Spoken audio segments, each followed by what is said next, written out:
I've long believed that the hope for the world is our young people. Here are two reasons why I see things that way.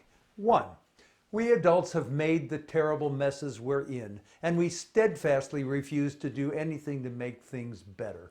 And two, our young people won't stand for our self-destruction and hypocrisy.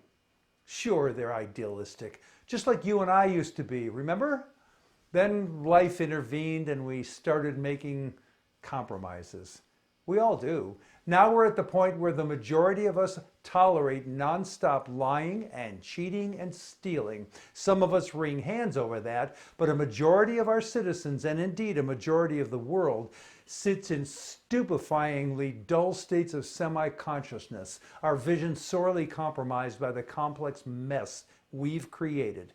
We act as though consequences don't exist, as though what has always been will always be, and even as though that would be okay. It wouldn't be. And as though there is no price for ignoring the startlingly obvious, threatening realities all around us. But our young people aren't mired in the goo we've used to blind ourselves. They see perfectly and clearly what is all around us, and they won't tolerate it. Here are just two examples. One, the Parkland kids stood up and they called BS. They continue to push for never again and are driving the decades overdue overhaul of our murderous assumptions about gun rights, and to push for legislation to begin to stop our free flow of blood.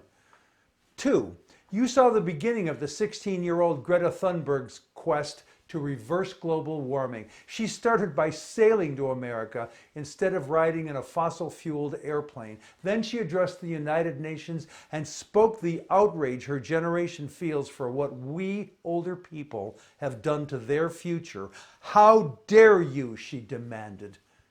These people won't be denied, and they shouldn't be, because they are going to live or die with the consequences we dump on them.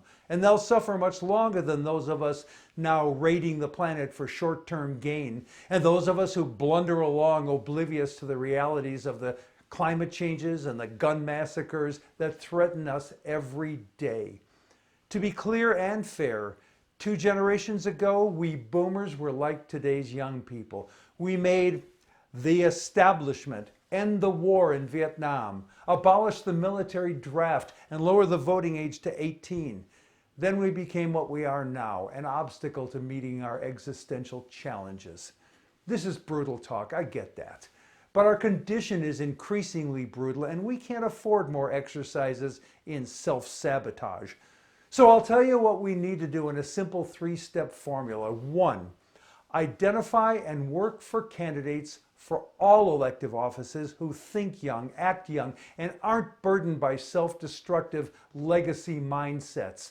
Because we can't solve 21st century problems with 19th and 20th century thinking. And 2, vote for those candidates and make sure others do too. Your buds, your family, your Facebook friends, co-workers, casual acquaintances, people sharing the elevator with you, the cashier at the supermarket, the dog walkers, bicycle riders, joggers, walkers, and shufflers in your neighborhood. Make sure all of them vote for these right-thinking candidates. And then 3, once they're in office, dog their tracks to ensure they're doing what we need them to do. No backsliding, no wimping out. This is no time for cowardice. Does that sound like a lot of work? Well, citizenship is work. But what is at stake is survival. Don't believe me?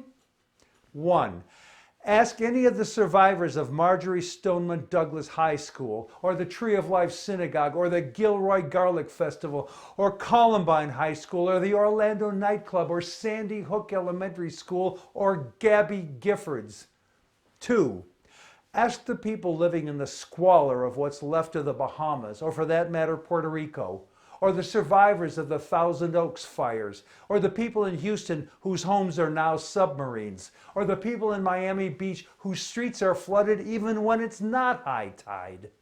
We are in a fight for survival, and refusing to fight simply is not an option. And really, a little political action just isn't all that hard to do. We can do this. Now let's get to work. I'm Jack Alshuler.